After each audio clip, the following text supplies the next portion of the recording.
আমি নবীজির সাথে শুইলাম, গভীর রাত্রি হয়ে গেছে, আমার ঘুম ভেঙে গেছে, আমার গালে গরম এক ফোঁটা পানি। আমি সজাগ হয়ে দেখলাম নবীজি কাঁদতেছেন। আমি বললাম, ইয়া রাসূলুল্লাহ, ইয়া হাবিবাল্লাহ, আমি কি কষ্ট দিয়েছি আপনাকে? আমি কি বেয়াদবি করেছি? বলে, না হাফসা, কাঁদছেন কেন হুজুর? এই রাত্রে ঘুমাইবার সময় আমি এক ঘুম আমার হয়ে গেছে।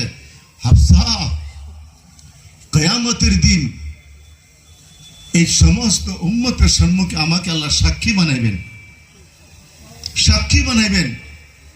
এই উম্মতের হকে আমার সাক্ষী দিতে লাগবে। আমি কি সাক্ষী দিব যে গুনাহগার উম্মতের বিরুদ্ধে আমি সাক্ষী কি দিতে পারি? এই উম্মতের গম আর ফিকিরে আমার এই নিদ্রা উড়িয়া গেল। আল্লামা কাশ্মীরি রহমতুল্লাহ আলাই করাচি মাদ্রাসার উনি চিফ গেস্ট সালানা জলসার তাহাজ্জুদের সময়, বিশ্বাস করেন, এইভাবে ধরছেন, দুইটা হাত মাথার মধ্যে রাখিয়া মাথা তলে দিয়া উনি কি গভীর চিন্তিত। আল্লামা আনোয়ার শাহ কাশ্মীর রহমতুল্লাহ আলাই, মুফতি শফি রহমতুল্লাহ আলাই, আল্লামা কাশ্মীরের শাগির, উনি তাহাজ্জুদের চাই লইয়ে গেলেন, গিয়া দেখেন এই অবস্থা, মাথা নিচে, ঘাবড়াইয়া গেলেন, মনে কেউ হুজুর আছে, কষ্ট পেয়েছেন চলছে। আমি বললাম, হযরত কোনো তকলিফ হয়েছে নাকি? বলে, তকলিফ তো কিছুই না। বলে, এই অবস্থা কেন? বলে, শফি, শফি জিন্দগি ভর ফিকহ পড়াইলাম, এইটা আফজল না এইটা আফজল, ইমাম শাফি আফজল না আবু হানিফা আফজল, ইনের তরজি কি, রাজে কি, ইখতলাফ, রাজে, মর্দ, গালিব, মগলুব, এইগুলি পড়াইলাম। আজকে দেখলাম জলসাতে কত বেদাড়ি মানুষ, দাড়ি নেই, তো মুসলমান চিন চাপি নাই। এইগুলি না পড়াইয়া যদি এক এক ঘরে যাইতাম, হাতে ধরে ধরে যদি আর নামাজি বানাইতাম, মনে কি আরো বেশি কামিয়াবি হতো।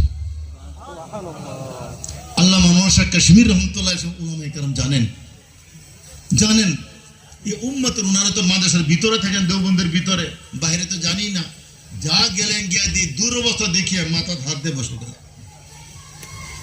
আমাদের আকাবির উম্মতের ফিকির করতেন। আমি ওনার এক জীবনীতে পড়ছি, এক রেলওয়ে স্টেশনে 20 মিনিট অকফা আছে, রেল 20 মিনিট স্টেশনে থাকবে, বড় সুন্দর চকমকা একটা যুবক ছেলে শিখ রেলে উঠছে। আল্লামা আনোয়ার শাহ কাশ্মীর, উনি তো আগুনের মতো সুন্দর মানুষ, এই ছেলের দিকে কয়েকবার দেখে কান্দা শুরু করছে।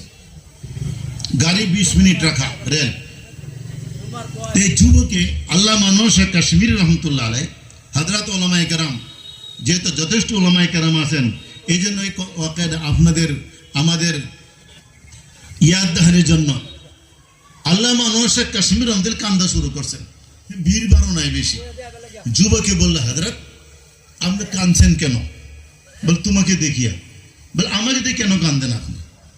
বল, তোমার এত সুন্দর চেহারা, এত সুন্দর টলটলা যৌবন, কিয়ামতের দিন যখন ফিরিস্তা তোমাকে জাহান্নামের আগুনে জ্বালাবে, কিন্তু কত কষ্ট তুমি পাবে, সেই দুঃখটা মনে হয়ে গেছে। বলে, জাহান্নাম কি বস্তু? জাহান্নাম কি বস্তু? দুজক কি, আগুন কি কথা একটু বলেন। তুমি বহুত বড়, পৃথিবীর মধ্যে সবচেয়ে বড় মুহাদ্দিস উনার যুগে ফটাফট 5 মিনিটের ভিতরে ইসলাম বুঝাই দিছে।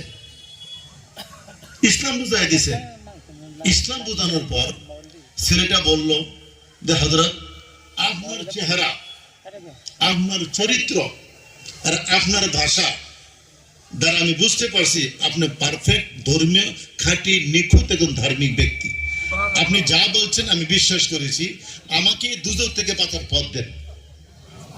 বলে, বাবা, দুজক থেকে বাঁচার পথ তুমি কালেমা লা ইলাহা ইল্লাল্লাহ মুহাম্মদ রাসূলুল্লাহ মুসলমান হয়ে যাও, আর নবী মুহাম্মদ সাল্লাল্লাহু আলাইহি সাল্লাম যেগুলি হুকুম দিয়েছেন হুকুম মোতাবেক জীবন যাপন করো। লেখছেন ওনার কিতাবের মধ্যে। 20 মিনিটের ভিতরে ওনার এই ধরত বড় আওয়াজে এক শিখ নজওয়ান এই রেলগাড়িতে খাড়া মুসলমান হয়ে গেল। হযরত উলামায়ে কেরাম, জিম্মেদার ভাইরা,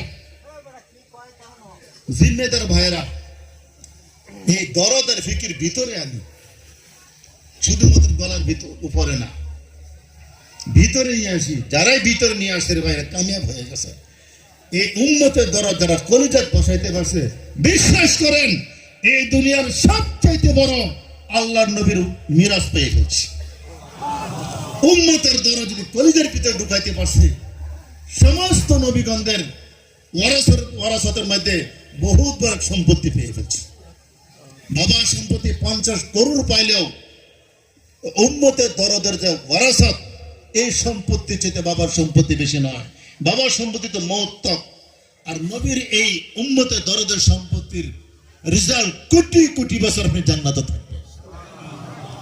গতিকে আমার ভাইরা, আজাইন নেই, হর মহল্লা থেকে এক চিল্লা জমাত জিম্মেদার সহ এক হালকার থেকে একটা দুইটা তিন চিল্লার জমাত করবো ইনশাল্লাহ মেহনত।